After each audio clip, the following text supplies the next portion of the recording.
Welcome to another episode of Finding the Balance. I am Melina Denard, the creator of Life and Money, where we talk about life and money with the hope of helping you find the balance. If you are a first-time viewer, thank you so much for tuning into my channel. And if you are a returning viewer, thank you so much for joining me again. This video is part 2 of 2 on the discussion of retirement saving options. So if you watched the last video, I talked about retirement saving options for the employed, like your 401k and your 403bs. But in this video, I'm going to talk about retirement saving options for the self-employed or business owner. If you are a business owner, then you know that, I hope you know that, if you are not saving and planning for your own retirement, no one else is doing that for you. No, you're not going to be automatically enrolled into someone's 401k. You're not going to have a pension when it's all said and done. So it is a must that you are saving and planning for your own retirement. So with that being said, some great retirement saving options for small business owners and for the self-employed are the traditional or Roth IRA, the SEP IRA, the simple IRA, and the solo 401k. In the last video, I realized that it was so long. It was about 30 minutes long. There were so many exceptions to this rule, so many caveats here, caveats there, for each of the saving options. So in this video, I'm just going to try to be brief and talk about basically what the plan is, how you can establish it at your company, how you can contribute to it, how much you can contribute to it. Just kind of give a brief overview of what the plan is. So if this is of interest to you, please stay tuned. So I'm going to be using my iPad again today because it's a lot of information. I don't want to miss out on anything or get numbers wrong or whatever. So with that being said, the first option, traditional or Roth IRA. If you watched the last video, you're probably saying to yourself, why is she talking about this again? She talked about this in the last video. We're talking about it again because a traditional Roth IRA is a great way to just start saving for retirement. If you're, self-employed, you're running at this thing alone, you don't really have any employees, you're not really earning a lot because it's just getting started, and you just want to kind of start saving, the traditional Roth IRA is a great option. It's basically easy to start. You can kind of go into any, bank and open up a traditional Roth IRA for yourself. So traditional Roth, 2 types of IRAs. And the major difference between the traditional and Roth is the timing of the tax benefit. With the traditional IRA, you are contributing pre-tax dollars, so meaning that you get to lower your gross income by the amount that you contribute to your IRA, thus lowering your tax liability for the year. So it gives you kind of like an upfront tax advantage, and you are able to kind of save this money and invest this money on a tax-deferred basis. And when you begin to take distributions from that traditional IRA account during your retirement years, you pay income tax at that time because you've been saving on a tax-deferred basis. The Roth IRA, you are contributing post-tax dollars, which means that you are paying tax on this money now as you are contributing, as you are saving.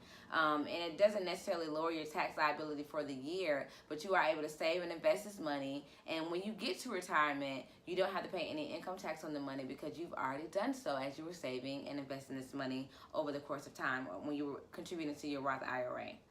So for the traditional and Roth, the contribution limits for 2018 are $5,500. And if you are 50 years or older, you can contribute an additional $1,000 for a total of $6,500 for the year. Note, for a Roth IRA, there are what they call the contribution phase-out limits. So if you make over a certain amount of money, depending on your tax filing status, single, married filing jointly, married filing separately, you can be ineligible of contributing to a Roth IRA. So an example, simple filers with a modified adjusted gross income of $120,000 or less, you can contribute the total $5,500. Single filers with a MAGI of $120,000 to $134,999, you get to make a partial contribution, meaning less than the $5,500. And if you are a single filer with a MAGI of $135,000 or more, you cannot contribute to a Roth IRA. So be aware of that. And make sure you are, checking the IRS or consulting your tax professional for those limits because they can change each year. So withdrawals, the typical withdrawal age or distribution age for a Roth or traditional IRA is age 59 and a half. If you do so before, you may be subject to, taxes and penalties if you don't meet one of those exceptions, like buying a house or, certain medical expenses and things of that nature. The next one is the Simplified Employee Pension and Individual Retirement Account, or the SEP IRA. This is a type of traditional IRA that is specifically designed for the self-employed or business owner. Any business with one employee, including yourself as a business owner, can open up a SEP IRA. In order to open up a SEP IRA, there are 3 steps. The first step is to execute a written agreement or plan document. You can do this by adopting the IRS model for the SEP IRA and using Form 5305 SEP, or you can use a kind of like a prototype document that is, given to you by the financial institution that you decide to be the trustee over your SEP IRA. So once you do that, you complete the plan document. You have to, if you have employees, disseminate this information to all eligible employees. You have to disseminate the completed, say if you use the IRS model, the completed 5305 SEP. You have to give information on how they can enroll, how they can enroll into the plan. And I hesitate there because with the SEP IRA, this is employer contributions only, meaning that employees do not contribute money to their SEP IRA. You contribute on their behalf as their employer. So anyway, you give them information on what the plan is, the contribution limits, where the plan is going to be, managed or housed, and you now have officially adopted a SEP IRA after you completed those 2 steps. And then you must open up a SEP IRA for each eligible employee, meaning all your employees who are eligible for the SEP IRA, you have to have their own individual SEP IRA account under your company. And speaking of eligible employee, in order to be an eligible employee for the SEP IRA purposes, this employee must be 21 years or older, have worked for you 3 out of the last 5 years, and must have earned at least $600 in compensation from you in this company. One of the biggest advantages of the SEP IRA is the contribution limits. They're higher than your traditional IRA, and even the next simple IRA I'm going to talk about next. For 2018, you can contribute 25% of your compensation or $55,000, whichever is less. And you can contribute to a SEP IRA even if you participate in another employer-sponsored plan. So say you're a part-time business owner, you operate your business on a part-time basis, and you are still, holding a full-time job, and that employer at that job offers a 401k in which you participate in. You can still participate in that 401k at work, adhere to those contribution limits, which is $18,500 for the employee. And you can also contribute to your SEP IRA, but that $55,000 cap is amongst all your retirement plans. So if you contribute in the max to your 401k at work, you can only contribute the difference between that contribution and the $55,000 cap into your SEP IRA. Like I said, the biggest caveat here is if you are an employer with employees and you decide to go the SEP IRA route, if you contribute to your own SEP, you have to contribute to each and every employee's SEP. So if you contribute 10% to your SEP, you have to contribute 10% to all your employees' SEP. If you contribute 25% to your SEP, you have to contribute 25% to everyone else's SEP. Another caveat, though, is that you do not have to contribute each and every year to the SEP account. So if 2018 you decide to contribute, but in 2019 you decide not to contribute, you don't have to contribute every year. But in the years that you do, you must make equal contributions, or when I say equal, percentages to each and every employee's SEP. And the great news, of course, that the contributions that you make to your SEP are tax deductible, but the formula and calculating what you can deduct on your tax return can get a little tricky. So I would advise you to consult with a tax professional when it comes to tax time to determine how much you can deduct on your tax return. And like the traditional and Roth IRA, the normal distribution or withdrawal age is 59.5 for your SEP IRA. The next option is the Simple IRA, or the Savings Incentive Match Plan for employees of small employers.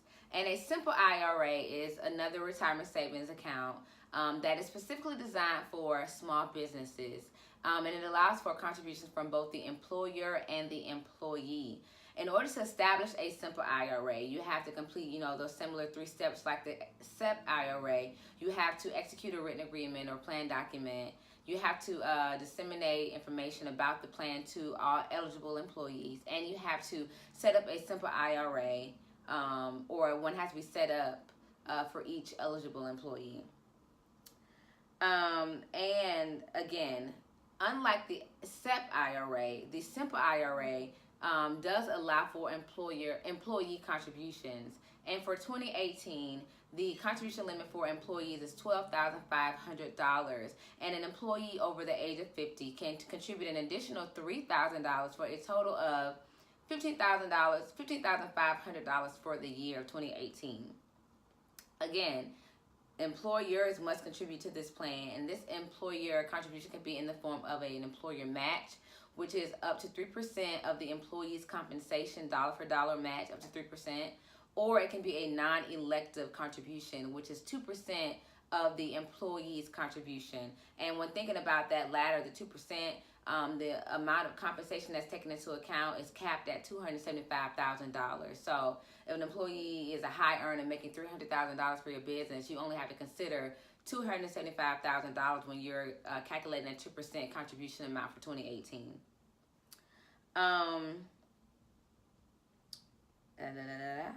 Again, so as the employer or owner of the small business, you get to make contributions as the employer and as the employee. So for you as the owner, you get to contribute $12,500 as the employee.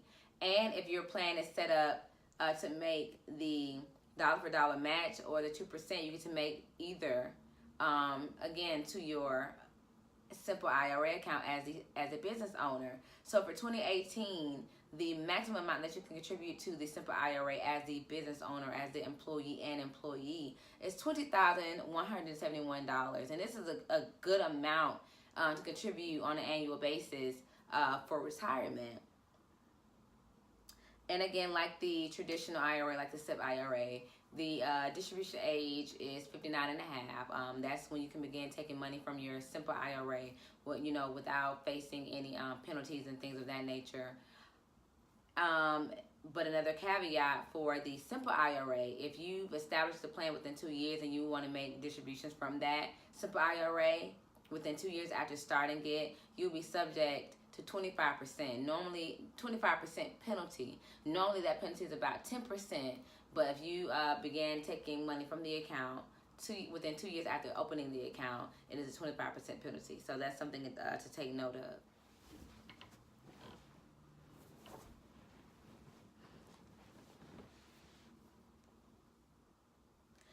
The last option I'm going to talk about in this video is the solo 401k, also known as the individual 401k, the uni 401k. The solo 401k is just that, an individual 401k for business owners. In fact, you actually cannot have employees if you want to contribute to solo 401k. You can open up a solo 401k at most online brokerage firms. All you need is basically an EIN number. The solo 401k can be the traditional and it can be Roth. So you can do pre-tax contributions and you can do Roth contributions. Again, the major difference between the two is the timing of the tax benefit. And so if you decide to open up a solo 401k, you just find a broker that you want to house the solo 401k with. They'll give you the plan document information, and that's basically it. For 2018, the contribution limit for a solo 401k is $55,000. And if you are 50 years or older, you get to contribute an additional $6,000 as a catch-up contribution. So $55,000 or 100% of your earned income, whichever is less. So again, the cap is $55,000.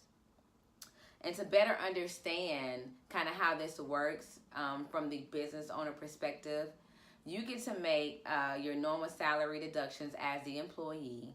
So that salary deductions can be in the amount of $18,500 or 100% of your compensation, whichever is less. And as the employer, contribute 25% of your compensation.